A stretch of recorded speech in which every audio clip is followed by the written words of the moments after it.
Well, well, well. Where's Silver going? The old kitty cat wants to know himself. So, that's one of the damn biggest guessing games going in the world. But we can ascertain this, some solid facts. And actually, as of about a year ago or so, I stopped completely looking at what the other alternative people say and just go back and look at every financial real factoid out there that I can glean that is not embellished by the silver people and try to give you the best scoop I can. Now, I know before that Harold Hom did sell his short position on oil. It looks like he sold it too short, too quick. But, hey, it's like it doesn't necessarily mean that he's going to lose out. And what is probably coming up here in the future, if the kitty cat wants to know himself, is in January, which is right around the corner. We're going to see the reporting for the energy sector, the actual financial reporting. And financial reporting does affect the stocks. I know there's various things that affect stocks. I mean, it's psychological. It's, there's a lot. Psychology is a lot of it too. But when people see poor earnings, it is going to affect the energy sector, and that is a very significant area of the S&P, about 25%. There's a number of bigger people now predicting that they're expecting a downturn in the markets, but who the hell knows exactly when? It's like when these bubbles go up, you don't know how long they're going to go. So the cat is kind of patiently waiting here in the snowman castle. I know it's been pretty warm out, and I talked about, the possibly having a record cold winter this winter. Now, I don't just get that from, I'm getting a lot of it from the Farmer's Almanac, which is has an 80% accuracy rate in the past. They use a lot for, and it is related to silver because if we do have this record, we just really just started winter. We've had an extra super cold November, then it warmed up a lot. But if we have a record cold winter this winter, it is going to create a lot more demand for oil, and that's going to, no matter what the hell they do, if there is some kind of plot by Saudi in the U.S. to bring down the oil prices, to put a squeeze on Russia and Iran and Venezuela and whatever, and maybe even Nigeria, I don't know. That is probably not going to work because of demand. Should be, well, if it turns out that the Farmer's Almanac is correct, which they go a lot by the solar activity, well, we're going to have an extremely cold winter. And actually, the guys said it's going to be bitterly, extremely cold. It sounds ludicrous right now because it's freaking warm. But we'll see what happens over the course of the winter. But he's actually downplaying it. He's actually was downplaying his predictions, saying that it's, he's thinking it's going to be a record to break records going back hundreds of years or 100 years. But he doesn't want to go out on a limb that far. He just wants to say it's going to be extremely cold, bitter winter. But he thinks that's even downplaying it. So we shall see. We shall see.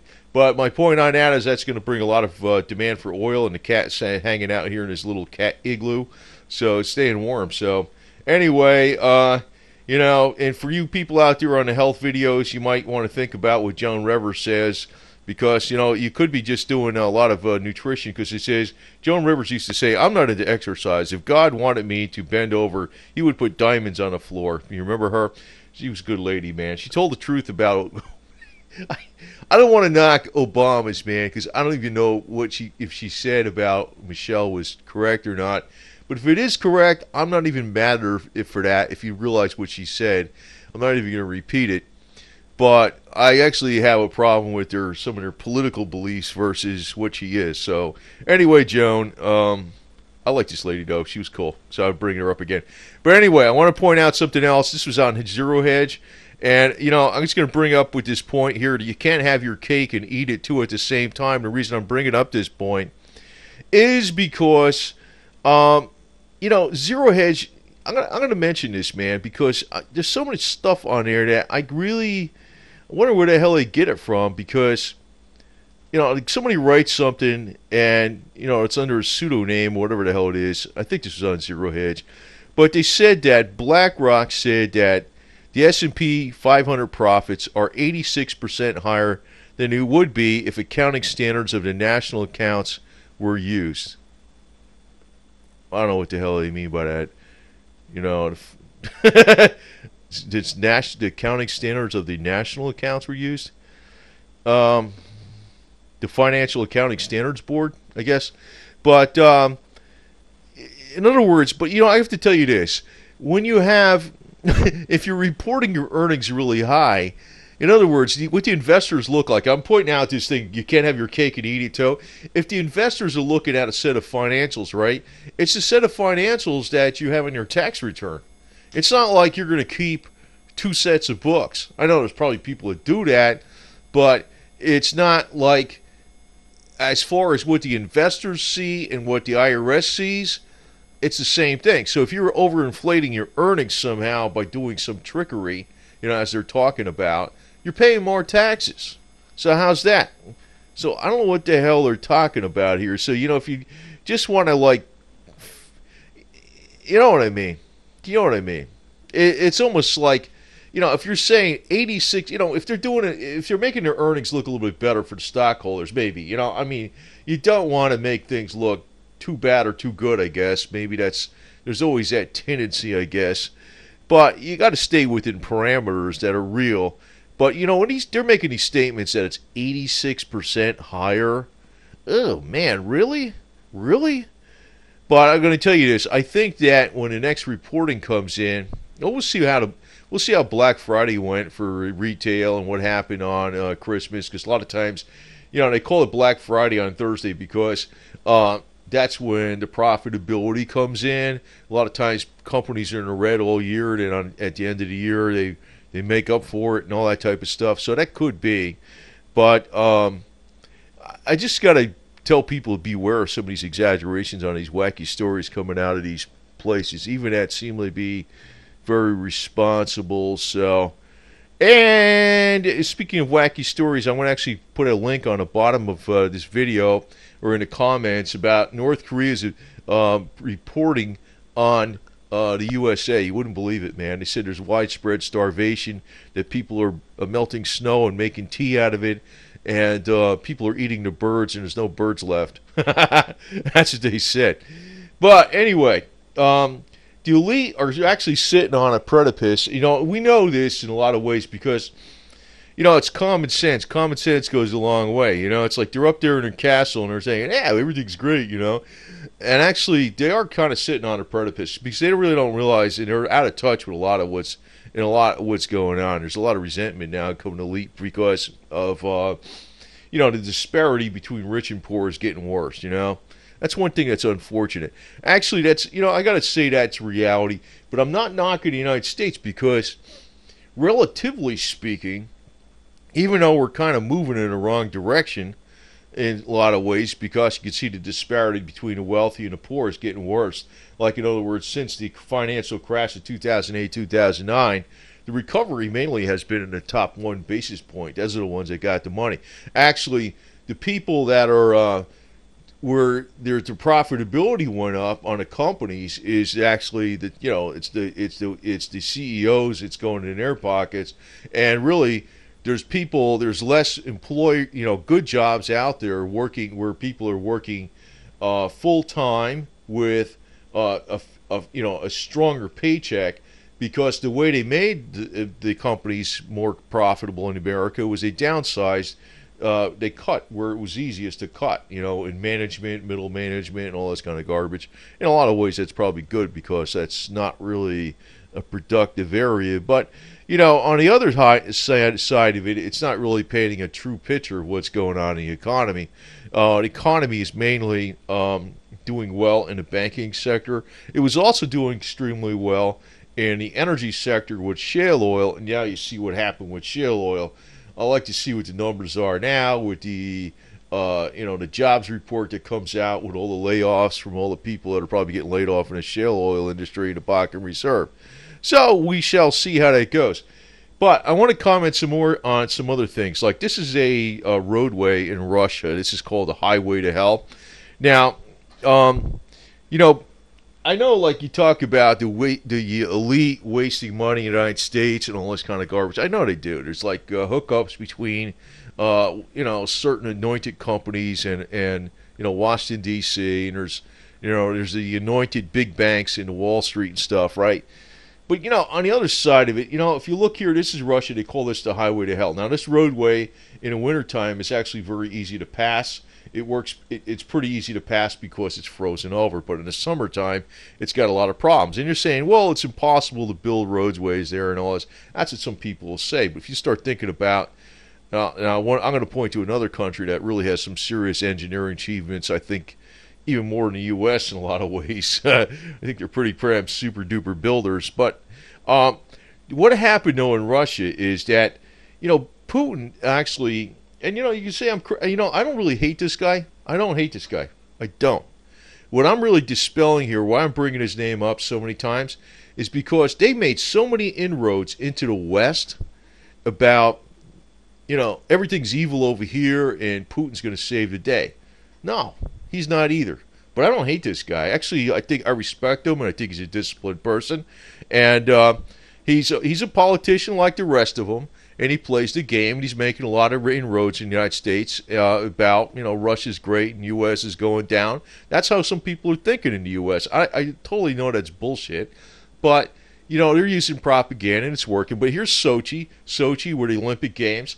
Putin actually had hooked up a lot of his, billionaire pals and stuff like that. He gave them, so we're talking about the elite, and actually, if you're a Russian, and you had silver, and the ruble was falling the way it fell, I'm going to talk a little bit about that too. Again, I know because it got boosted up. They had a sharp boost up recently, but it fell one day, just last week, I think it was 20% in a day.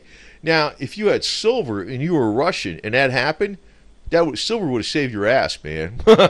Big time. It would have. So, but the thing is, Russians aren't freaking trying to say, to hell with Russia.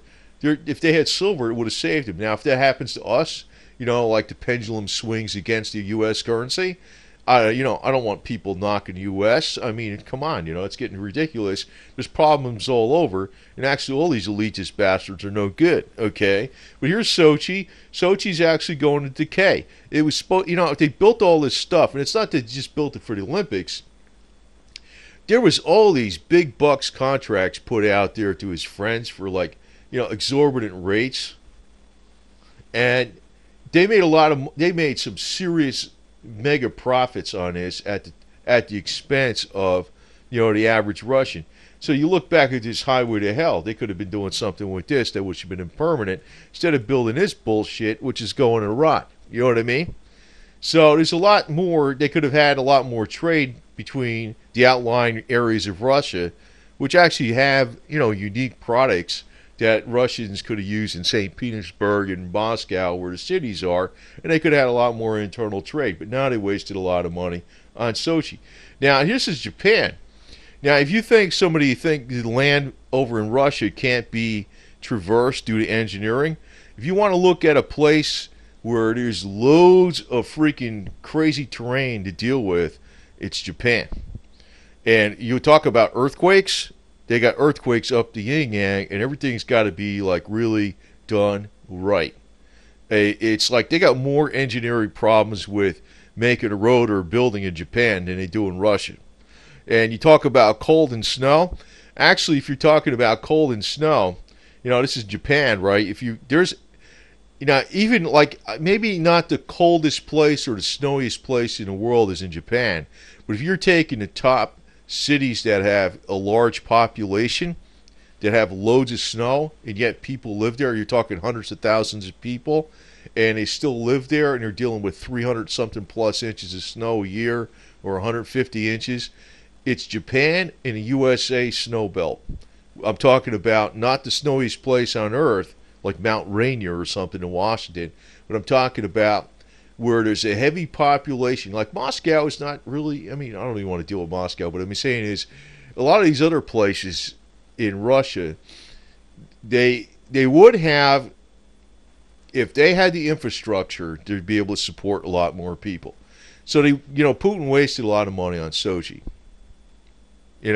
So there's actually a lot of dissent going on behind the scenes with Putin too, and it's like Putin's I think it's It's Alexei Navalny, Navalyn.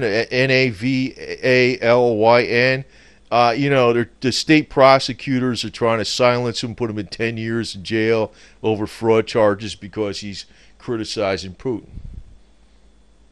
So, I mean, I don't know why people in the West are worshiping this guy. That's why I'm getting on with this guy. It's like, I don't hate him. Actually, I respect the guy. I think he's all right, man. I mean, if I knew the guy person to person, I probably would like him because he's a disciplined mofo. You know what I mean? I always respect disciplined people. I always do. But, everybody in the West is like saying, ooh, they're like sitting back in their armchairs with their mouse on their computer, and they're down, they're throwing barbs at the USA and cheering on Russia, like idiots, So here's Japan too. Like how would you you would think, how the hell are you going to make a roadway in the middle of these ravines, and how are we going to do this? It's too expensive. Japan does it. These guys build anything, man. And there's earthquakes over here. They know how to do it. I know you can say Fukushima, but General Electric advised them on that bullshit. So anyway, I just want to tell you that when the government of Russia squanders a lot of money on Sochi, they're like the elite up here. They got loads of them up. They got their elitists too. That's really what I get on with this Putin shit, because the whole alternative media in the USA is a cheerleader for Russia and the downfall of the United States. And I don't know where the hell they're going to go if that happens. They remind me of Al Sharpton or something like that, cheering on stuff that, if there wasn't a problem, he wouldn't exist. But you got Gerald Celente, you got Mike Rivero, you got Jesse Ventura, and all these other yo-yos, and even Alex Jones. So anyway, you can't have your cake and eat it, man. So anyway, the other deal is, in other words, you can't be knocking the United States too much and telling you that Russia's great, But the other thing is, Russia's also shored up the ruble a little bit. And recently, what they did was they forced a lot of the exporters to sell some of their hard currency revenues. So, in other words, for rubles. So that helped. So it actually worked. So it had some all-time lows, but then it had a spring up. But it's still looking really bad, man. So, anyway, as far as what happened today, I noticed silver and gold and, platinum's gone up a lot. It looks like everything's looking good again. I don't know. But, it's far cry from where it should be. But, on this channel, crude oil is still slipping amazingly. Well, not amazingly. I think the system is rigged. But I think, though, the whole situation is going to change by 2015. It is probably a good bet that, that's going to be the next down cycle. It's going to be it's going to be probably a pretty hard market correction. But we have hard market corrections every so often, and then they go back up. But we the silver holders have been here. We've had the hard market correction, and when the general equities go up, you probably see an inverse relationship between the equities and what's going on with silver and gold and the precious metals. And then you'll see what happens with the ruble will look good maybe, because something could possibly happen with this oil deal. I'm not buying this bullshit about the $20 oil, especially when it came out from two stories at the same time. I'm like, get the hell out of here, man. $20 oil.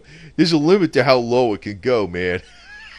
But, I do think that the pressure's going to be on for energy this year.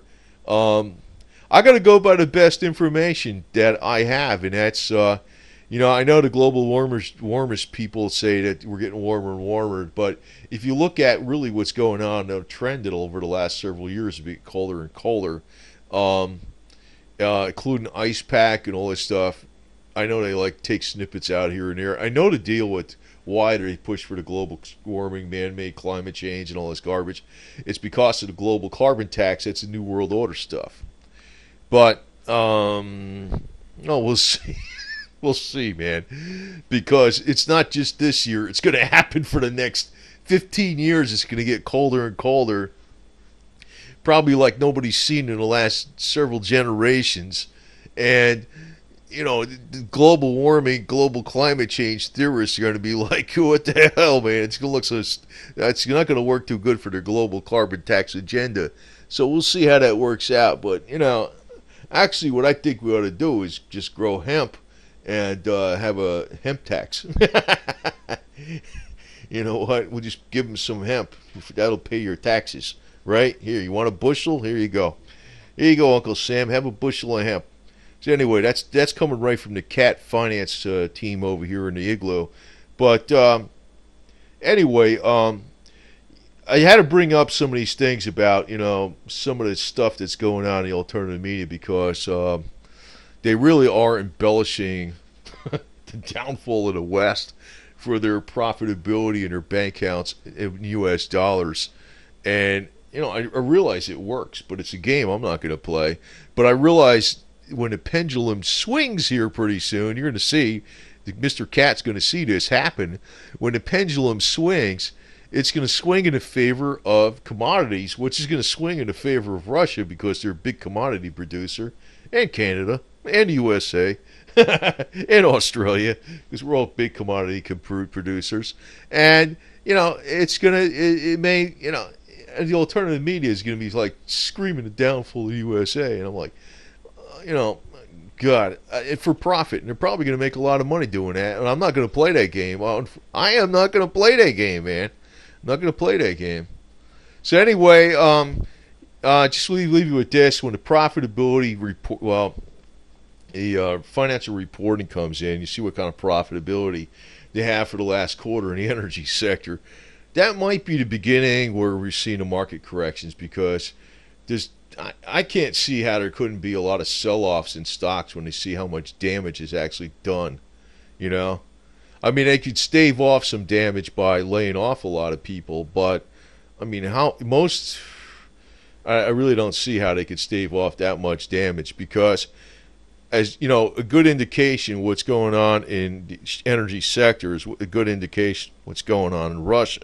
So energy sector is about, with the research and development and all that, is about almost 25% of the S&P. So we shall see what comes out here in early in January, and also with the jobs report because they're going to be laying off lots of people. They already have, and a lot of that reporting didn't hit yet. So but I don't really know what the alternative media is going to be doing. Russia's great. So anyway, I'll leave you with that, and I'm going to put a link down there on the bottom with North Korea's words on the USA. So if you want to hear bullshit, how bad these people are freaking making up stories to their, you think the major media is bad over here? North Korea media is worst. And they got loads of propaganda over in Russia too. They throw headlines out there to grab people's attention, and a lot of people just read headlines in Russia like they do over here in the United States, and that's all they want to know. So they got different ways of misrepresenting things everywhere. So over and out, and I'll just leave you with that.